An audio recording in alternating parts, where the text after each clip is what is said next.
आपका सामने आने वाला हूँ जो पीएचडी स्टार्ट कर रहे हैं। जो 10 important points know the students should actually should ओबे। स्टार्ट करते हैं लैब में, हर चीज़ सब कुछ प्रिंसिपल में करें ओबी।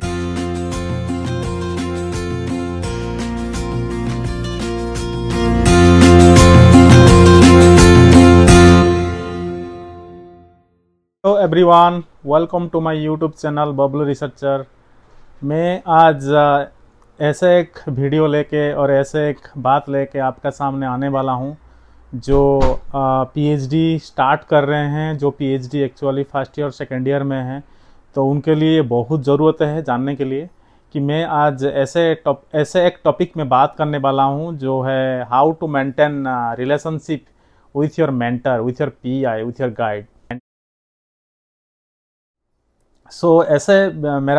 ऐसे वीडियो जानने के लिए मेरा चैनल को लाइक कीजिए, शेयर कीजिए एंड जो लोग सब्सक्राइब नहीं किए सब्सक्राइब कीजिए, क्योंकि मैं mostly 3 different type of video मेरा चैनल में डालता हूं।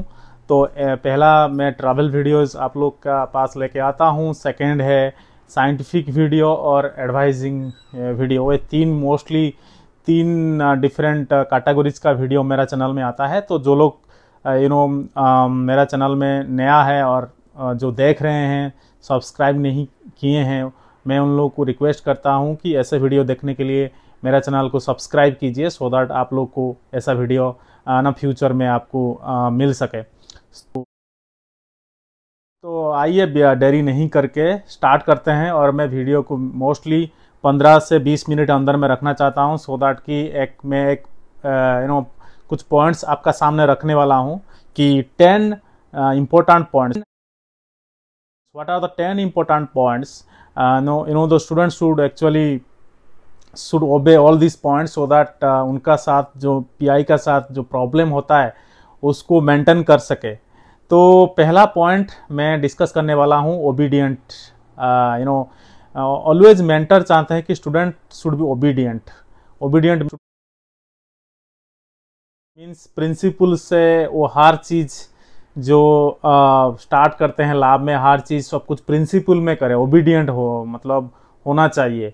सब कुछ उनका प्रोटोकॉल हिसाब से होना चाहिए, विथ प्रॉपर मेथोडोलॉजी, प्रॉपर क्यों आप कर रहे हो वो सब चीज़ें आपको पहले से पता होना चाहिए। जो कुछ सपोज आपको पीआई बोले हैं कि हम एक काम 3 बजे के बाद स्टार्ट करेंगे, तो आप उसी टाइम में अवेलेबिलिटी रहना चाहिए, उसको बोलते हैं ओबीडियंट। आप कितना उनका बात मान रहे हो, हर चीज़ को उनका हिसाब से आप चल रहे हो, तो उसको बोलते हैं obedient in all aspects, obedient with your mentor, obedient with your experiment. तो पहला पॉइंट है ओबीडियंट। ऐसे ही 10 डिफरेंट पॉइंट्स है जो मैं आपके साथ शेयर करने वाला हूँ। सेकेंड है remain in the same page. आप मेंटर के साथ, आप मेंटर जिस डायरेक्शन में सोच रहा है आप भी उसी डायरेक्शन में सोच रहे हो कि नहीं हो। Are you guys in the same page? कभी कभी पीआई पूछता है कि we are not in the same page, हमें ये चीज़ डिस्कस नहीं किए थे, तुमने ये चीज़ स्टार्ट कर दिया एक्सपेरिमेंट, तो मुझसे पहले पूछना चाहिए था। स्टूडेंट को बोलते हैं कि नया जो ज्वाइन करते हैं कि मुझसे पहले बात करना चाहिए था आपको कि ये एक्सपेरिमेंट तुमने कैसे स्टार्ट किया, ये हमारा स्टोरी हिसाब से चल रहा है कि नहीं चल रहा है। आप रैंडम एक्सपेरिमेंट नहीं कर सकते। शुरू में होता है पहला फर्स्ट टू थर्ड ईयर जो 3 साल क्रूशियल पीरियड होता है, उस पीरियड में हर मेंटर चाहते हैं कि you guys should be walking with me in the same page. तो ये बहुत ही इंपॉर्टेंट स्टेप है और बहुत ही इंपॉर्टेंट पॉइंट है। आप लोग को सेम पेज में you have to remain in the same page with your mentor, so that कि आपका जो पीआई का साथ जो रिलेशनशिप में इशू होता है, जो प्रॉब्लम होता है, वो आप अवॉइड कर सकते हो। एक मतलब बेस्ट पीएचडी स्टूडेंट होकर निकलने के लिए आपको ये जरूरी जो सेकंड स्टेप मैंने बोला, remain in the same page. You have to जो है वो है रेस्पॉन्सिबिलिटी इन द लैब। ये इतना इम्पोर्टेंट नहीं है, but still you have to keep eyes on this. You should take some responsibility in the lab. Suppose कुछ instrument खराब हुआ, आप उसको वेंडर को फ़ोन करके उसको ठीक करने के लिए आपको मतलब वो कॉन्टैक्ट के साथ आपका कॉन्टैक्ट रहना चाहिए, सो दैट कि मेंटर बोलने से पहले आप प्रो स्टेप ले रहे हो उसको ठीक करने के लिए, उसको बोलते हैं कि you are taking some responsibility, little bit responsibility in the lab, कि कौन सा वेंडर आ रहा है लैब में, कौन सा इंस्ट्रूमेंट खराब हुआ है, सब कुछ डस्टिंग आप कभी कभी आप हमको क्या करना पड़ता है कि आप लैब में डस्टिंग वगैरह करते हो, सो दैट कि पीआई को ऐसे लगेगा कि हाँ ये मेरा उसका पीएचडी के साथ साथ ये लैब का भी केयर कर रहा है, सो दैट कि मेरा जो लैब में जो इंस्ट्रूमेंट है वो it can remain for long, longevity, उसका लॉन्जिविटी बढ़ सकता है, जैसे कि जल्दी खराब नहीं होगा। ये भी एक रेस्पॉन्सिबिलिटी है। तो थोड़ा थोड़ा आप लोग को रेस्पॉन्सिबिलिटी लैब का भी लेना चाहिए। और सबसे और एक इम्पोर्टेंट पॉइंट है जो स्टेप 2 में बोला था, remain in the same page, मैं स्टेप 4 में बोलने वाला हूँ। और एक important point, meeting the deadline.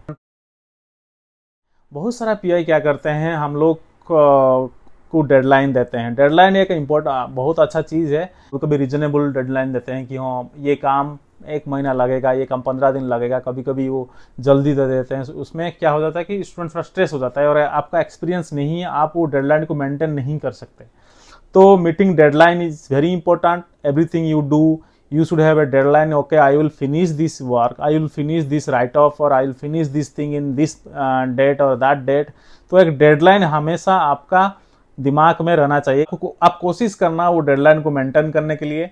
वो भी कभी कभी पीआई मानो मेंटर देखते हैं कि हाँ डेडलाइन मेंटेन कर रहा है, वो बहुत ही इंपॉर्टेंट है। 5वां नंबर जो पॉइंट मैं आपके साथ डिस्कस करने वाला हूँ, डू नॉट टेल लाइज। तो कुछ भी आप सपोज आप एक एक्सपेरिमेंट कर रहे हो, आप जो कुछ भी आपका साथ हो रहा है साइंस में, आप स्ट्रगल कर रहे हो, आप ये रिजल्ट नहीं आया, रिजल्ट आया, तो जो कुछ हो रहा है आपको ट्रांसपेरेंसी से क्लियरली जो आपको डेटा मिला वही आपको मेंटर के साथ बोलना है। जो मेंटर पूछेंगे आपको वही इंफॉर्मेशन देना है। कोई hide and seek kind of thing नहीं करना है। अगर एक बार आप इस पीआई को झूठ बोलते हो कि हाँ मैंने एक्सपेरिमेंट किया है, इसका पॉजिटिव डेटा है, लेकिन एक झूठ आपका पूरा इंप्रेशन को खराब कर सकता है। तो अगर आप लोग पीआई के साथ, मेंटर के साथ, गाइड के साथ रिलेशनशिप अच्छा रखना चाहते हो तो आप कभी झूठ नहीं बोलोगे। जो कुछ आपका साथ हो रहा है, साइंस में हो रहा है, पर्सनल लाइफ में हो रहा है, इसीलिए आप स्ट्रगल कर रहे हो।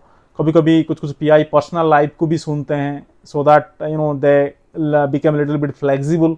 तो आपको जो कुछ भी हो रहा है, आप मेंटर को आप वही बात आपको बोलना है और कन्विंस करना है कि ऐसे हो रहा है। अगर आपका एक्सपेरिमेंट फेल्योर हो रहा है, sometimes pi will become frustrated कि इसका हाथ में सब कुछ ऐसा ही हो रहा है, that means this guy is doing something wrong. मैं तुम्हें बस ये एडवाइस देना चाहता हूँ, अगर आप पूरा क्लियरली प्रोटोकॉल फॉलो कर रहे हो, आपका अगर गलती हो रहा है, बार बार नॉट गलती हो रहा है, आपका एक्सपेरिमेंट फेल्योर हो रहा है, तो पीआई थोड़ा थोड़ा कभी कभी वो सोचेंगे कि ठीक है ये गलत कर रहा है, शायद मेरा थोड़ा गाइडेंस है उसको चाहिए। आप गलत कर सकते हो। तो जो कुछ हो रहा है, मैं ओवरऑल ये बोलना चाहता हूँ कि आप उनको सच बात बोलो। एंड मैं 6 नंबर पॉइंट में जानने वाला हूँ, वो है वर्किंग हार्ड। बेसिकली 2 चीज में यहाँ पे डिस्कस करने वाला हूँ। 6 नंबर पॉइंट, 7 नंबर पॉइंट में साथ में डिस्कस करना चाहता हूँ, working hard and working smart. ये थोड़ा डिबेटेबल है कि what is working hard and what is working smart. ये लक का बात है। कुछ स्टूडेंट्स होते हैं, उनका लक होता है, वो स्मार्टली काम कर लेते हैं, 1-2 एक्सपेरिमेंट ट्राई करते हैं, उनका सक्सेसफुल होता है। और कुछ स्टूडेंट्स होते हैं, उनका बहुत सारा चीज़ें ट्राई करते हैं, फाइनली 1-2 में वो सक्सेसफुल होता है। तो ये थोड़ा डिबेटेबल है वर्किंग हार्ड। मैं बस मेरा एक्सपीरियंस से मैं ये बोलने वाला हूँ, हर पीआई हार्ड वर्किंग स्टूडेंट को ज़्यादा वैल्यू देते हैं than the smart working student. Sometimes क्या होता है कि कुछ स्टूडेंट स्मार्टली काम करते हैं, लेकिन उनका फेल्यूर रेट ज़्यादा होता है। हार्ड वर्किंग स्टूडेंट्स 1000 से ट्राई करते हैं, लेकिन उनका अंदर में जो डेप्थ ऑफ नॉलेज है, उनका अंदर में जो वो गो थ्रू किए हैं उसी पीरियड में, कि बहुत सारा चीज़ें किए हैं, बहुत सारी चीज़ें पढ़े हैं, उसके बाद एक चीज़ में सक्सेसफुल हुआ है, आई थिंक उनका फंडामेंटल क्लियर ज़्यादा होता है than the smartly working students. मैं नहीं बोल रहा हूँ कि smartly working students are bad, मैं बोलना चाहता हूँ कि मेंटर जो है एक जनरल कॉन्सेप्ट होता है कि ये हार्ड वर्क कर रहा है मतलब उसका ना कुछ होगा। तो I like this student because he is putting his effort, he is trying his best to do this. तो वर्किंग हार्ड मोस्ट इंपॉर्टेंट। आपको जो कुछ टास्क दिया जाता है आप मेहनत के साथ करते हो, आप पूरा दिल लगा के करते हो, आप पूरा जान दे के करते हो, तो उनमें से एक पॉजिटिव इंप्रेशन मेंटर का होता है जो बहुत ही आपका करियर को आगे लेने के लिए बहुत ही इंपॉर्टेंट है।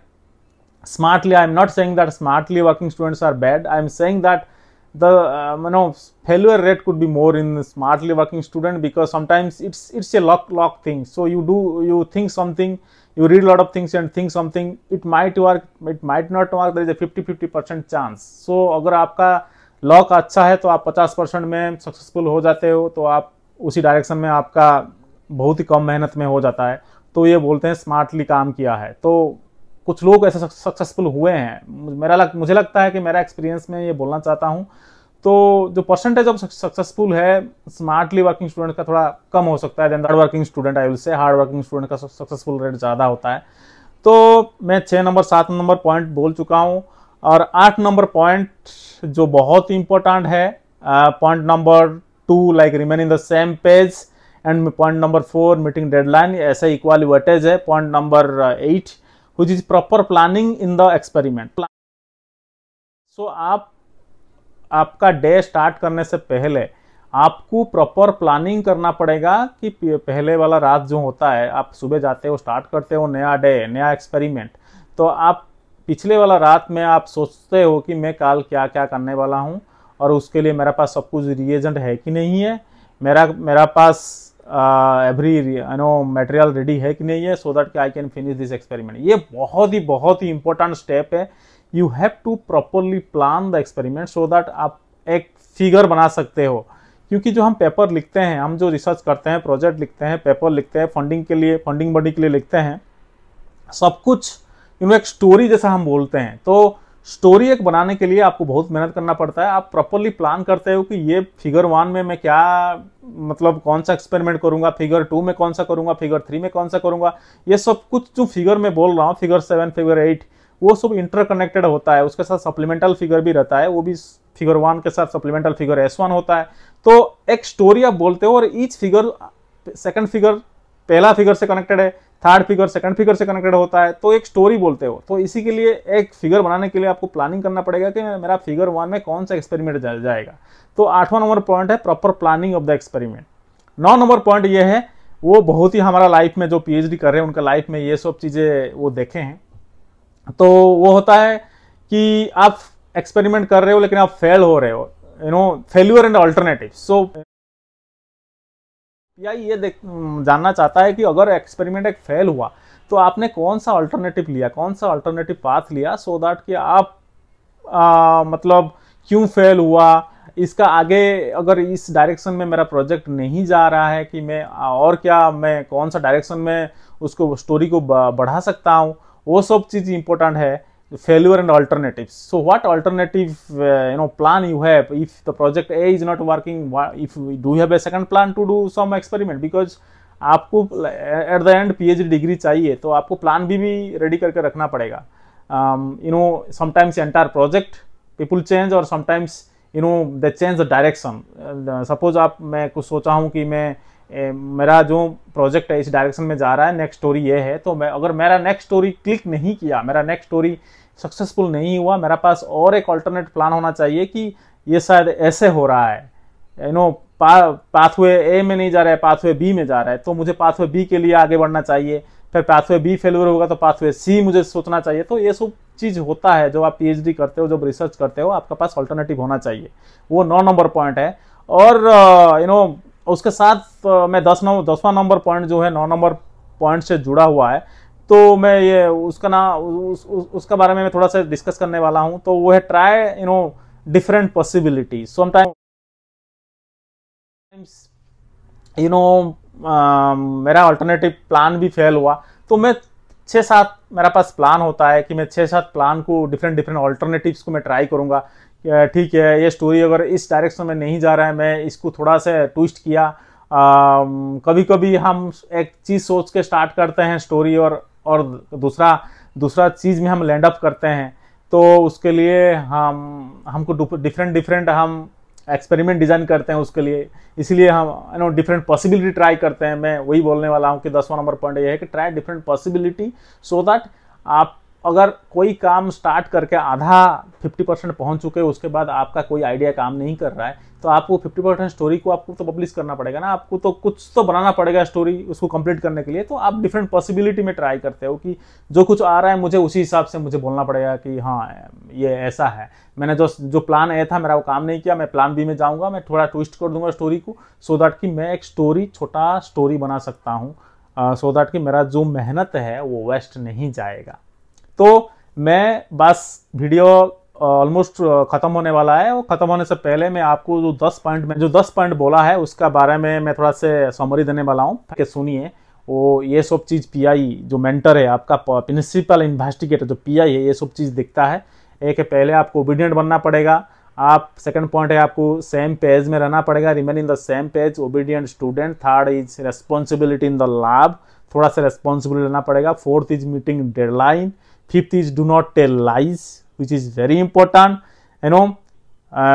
Sixth is working hard working student. Seventh is working smart, and eighth is 8वां नंबर पॉइंट है proper planning in the experiment, proper planning of the day, and 9 number point है failure and alternative, and 10 number है अगर alternative भी काम नहीं किया आपको डिफरेंट पॉसिबिलिटी ट्राई करना पड़ेगा। तो थैंक यू गाइस, ऐसे वीडियो देखने के लिए मुझे थोड़ा मोटिवेट कीजिए, मैं ऐसा वीडियो आपका साथ मतलब आपका सामने ला सकता हूं। अगर मेरा वीडियो आपको अच्छा लगा, प्लीज़ लाइक कीजिए, सब्सक्राइब कीजिए और शेयर कीजिए अपना दोस्त को, सो दैट कि बहुत सारा व्यूज़ का हो सकता है।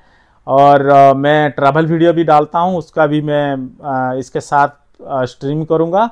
तो thank you guys, stay happy and set a goal. Definitely you are going to reach your target. See you in the next video. Thank you very much. Bye.